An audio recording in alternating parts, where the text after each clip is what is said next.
Summary of Chinese Cinderella by Adeline Yen Ma. Chinese Cinderella is the true story of Adeline Yen Ma's childhood up until she was 14 years old. It is a biography of her life. Adeline is the fifth child of a rich family in Tianjin, China. Her mother dies because of problems during birth, so her family sees Adeline as bad luck and a curse. A year later, Adeline's dad gets married to a woman who is half Chinese and half French. The family calls her Nyang. Nyang doesn't like the 5 kids from her husband's first marriage, and she loves her own 2 kids, fourth brother and little sister, a lot more. Adeline's parents and most of her brothers don't love her, so she depends on the love of her Aunt Baba, grandfather Yi Yi, and grandmother Nai Nai, who all live with the family. Adeline has been a good student since her first week of school. She has been the top student almost every week since then. Japan has taken over most of China, including the city of Tianjin. Father is a businessman, and the Japanese government is putting more pressure on him to do business with them, which he does not want to do. One day, father doesn't show up because he ran away to Shanghai. Nyang and her son, fourth brother, do the same thing a few months later by just going away. Nyang's stepchildren and his baby girl live with their grandparents and do well while he is away. But a few months later, Nai Nai died of a stroke. 6 weeks after she died, father sneaks into Tianjin, still afraid of the Japanese, to take his kids back to Shanghai. Third brother and little sister will stay in Tianjin with Yi Yi and Aunt Baba for a few months, though. When the kids get to their dad's new house in Shanghai, they are shocked by how fancy and expensive it is. Nyang tells them right away about the new rules of the house. All of the stepchildren will share rooms on the 3rd floor, while father, Nyang, and Nyang's favorite children will have their own luxurious rooms on the 2nd floor. The stepchildren are not allowed to have friends over or go to friends' houses. They must only use the back door by the servants' quarters. The stepchildren are angry because they know that Nyang has treated them like second-class people in their own house. Adeline's family forgets to make plans for someone to take her to her new school on her first day there.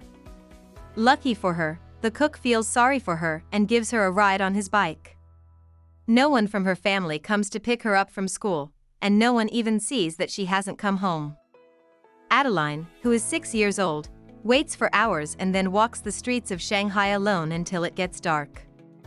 Then she finds a phone and calls her dad. When this happens, Adeline realizes that no one in the family is watching out for her without Aunt Baba. When Yi Yi, Aunt Baba, third brother, and little sister show up a few months later, little sister, who is now a child, does not recognize Nyang as her mother and does not want to be near her. Nyang is furious and beats her daughter.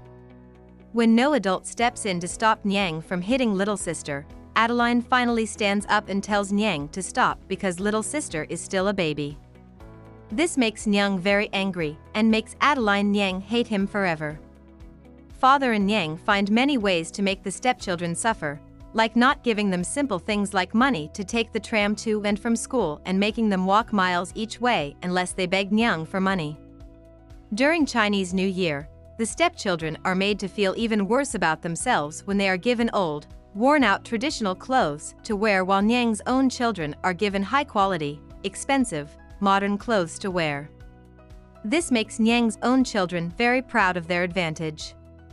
This makes the stepchildren try to organize a rebellion against Nyang, but she finds out quickly and sabotages them by buying the loyalty of Big Sister, who was the leader of the group. Big Sister gets as proud as Nyang's kids and spies on her own brothers for Nyang, which makes the family even more angry and bitter. Adeline has a terrible life at home, but she does well in school and has many good friends there. Wu Chunmei is her best friend. Adeline won't let her chauffeur take her to school, so Chunmei gives her books and walks with her to school. After the Allies win World War II and beat Japan, father, Nyang, Big Sister, fourth brother, and little sister all leave Shanghai to go back to Tianjin, which has just been freed. Once again, life at home in Shanghai gets much calmer and nicer, though Adeline's brothers still pick on her sometimes. During this time, Adeline gets closer to Yi Yi and third brother. After a few months, when father, Nyang, and the other children come back, family friends give each of the children a pet duckling. Adeline calls her baby PLT, which stands for Precious Little Treasure. She loves and takes care of it with all her heart. But one night, father thinks it would be fun to watch his German Shepherd attack one of the children's ducklings, and PLT is chosen. Adeline sees the duckling die in front of her, and she is shocked and sad. 2 years later, Nyang sets up a marriage between Big Sister and a doctor who is twice her age, which scares Adeline. Several months after the wedding, Chunmei wants to have a birthday party, but only if Adeline can come. Adeline keeps saying no because she isn't allowed to go to her friends' places. In the end, she gives in and comes up with a plan to go to the party while Nyang thinks she's at school. Nyang finds out about the plan and beats Adeline. He also finds out that Aunt Baba gave him pocket money without his permission, which he was going to use to buy Chunmei a gift. When Adeline's father gets home, he hits her with a dog whip and decides that Adeline's Aunt Baba is bad for her and that they should be kept apart. A few days later, Adeline is chosen by her classmates to be class president and the school's student leader. She is happy and has mostly forgotten about the terrible things that have happened in the past few days. Adeline's school friends, who don't know about her bad home life, secretly follow her home to throw her a surprise party. Nyang is furious about this, and she screams at Adeline and hits her in front of her friends, leaving marks and making her bleed. After Adeline tells her friends they have to go home, her father and Nyang make her throw away the gifts of congratulations they gave her. Father and Nyang decide they can't take care of Adeline anymore, so they tell her she's going to a school. Within a few days, father and Nyang take Adeline to Tianjin, even though most people are leaving the city because of the civil war and the coming of the communist army. They ditch Adeline by leaving her at the boarding school where she went to kindergarten and flying back to Shanghai. Students and their families leave the city quickly, and soon Adeline is the only child left in the school, with only a few nuns to keep her company. She spends Christmas and New Year's there before Aunt Rain, Nyang's sister, her husband, and their 2 kids, Claudine and Victor, comes to her aid. The family takes Adeline with them as they flee by ship to Hong Kong, where Adeline's parents have already gone after the communists took over Shanghai. Adeline is afraid of Aunt Rain at first because she thinks she will be like Nyang. However, Aunt Rain treats Adeline like one of her own kids and is kind and giving to her. Adeline also gets close to Claudine and Victor, giving her first taste of what it's like to live in a normal, healthy home. When their ship gets to Hong Kong, Adeline is reunited with her family, but it takes father and Nyang a few days to even notice that she is there. Yi Yi is happy to see her, but since the last time Adeline saw him, he seems older and more beaten. Aunt Rain's family stays for a week to visit, but as soon as they leave, Adeline is sent to another Hong Kong boarding school. Adeline once again does well in school and has a few close friends, but she never tells them about how her family treats her badly. She also feels like a fool because father and Nyang won't buy her clothes that fit right or that aren't worn out. Even though Adeline is very smart, she often feels bad about herself and not good enough.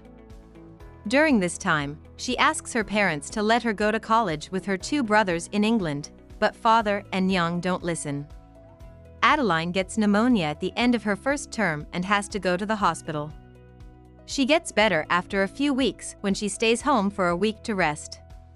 Adeline finally tells third brother and Yi Yi how sad and angry she is, how she feels like she has no future, and how low her self-esteem is during a talk with them. Yi Yi tells her that she shouldn't do that because only she can decide who she will be and what she will do.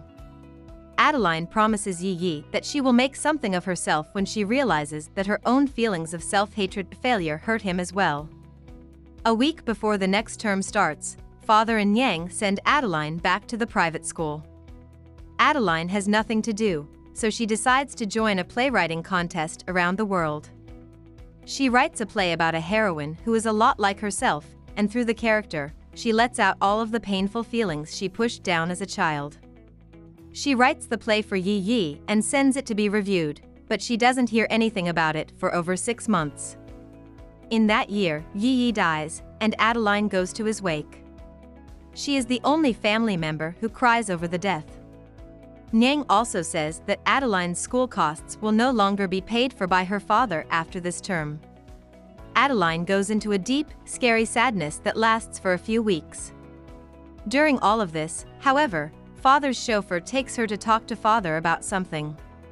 She is scared at first, but when she talks to father, he tells her that she won the playwriting contest and brought great honor to Hong Kong and him. As a gift, father agrees to send Adeline to England to study medicine with third brother.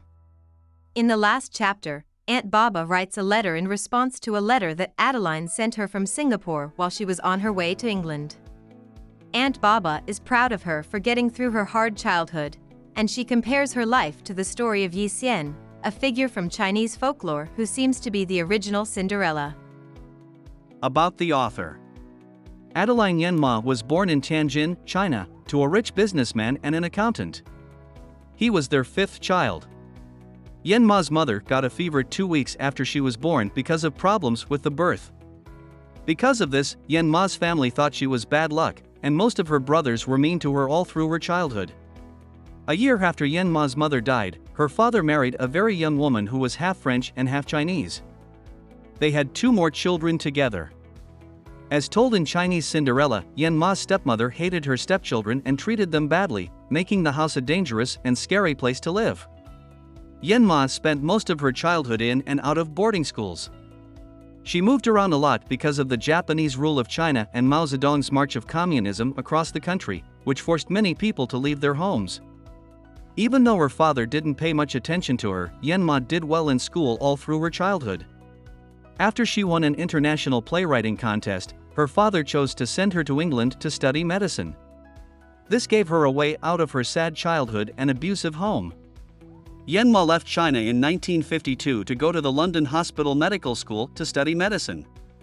When she finished her studies, she moved to California to work as an anesthesiologist. When Yen Ma's dad died, her stepmother told his kids they couldn't read his will. 2 years after her grandmother died, Yen Ma found out that her parents had cut her out of their will. In her 1997 memoir, Falling Leaves, she wrote about her life from her youth until she found out she had been kicked out of the family business. The book became a New York Times bestseller and was translated into more than 20 languages. The success of Yen Ma's book made her decide to stop being a doctor and focus on writing instead. 2 years later, Yen Ma released Chinese Cinderella, a shorter version of her memoir that only talked about her childhood and was written for a slightly younger audience. This, too, made a lot of money and won a lot of literary awards. Yen Ma wrote more books for kids and teens, as well as a book about traditional Chinese medicine and thought. She also started and runs the Falling Leaves Foundation, which helps people learn about Chinese history and language. Yen Ma has 2 children and has been married twice. Hope we summarized it fully and you liked it. Please hit the like button and subscribe to our channel so that we are motivated to create more videos.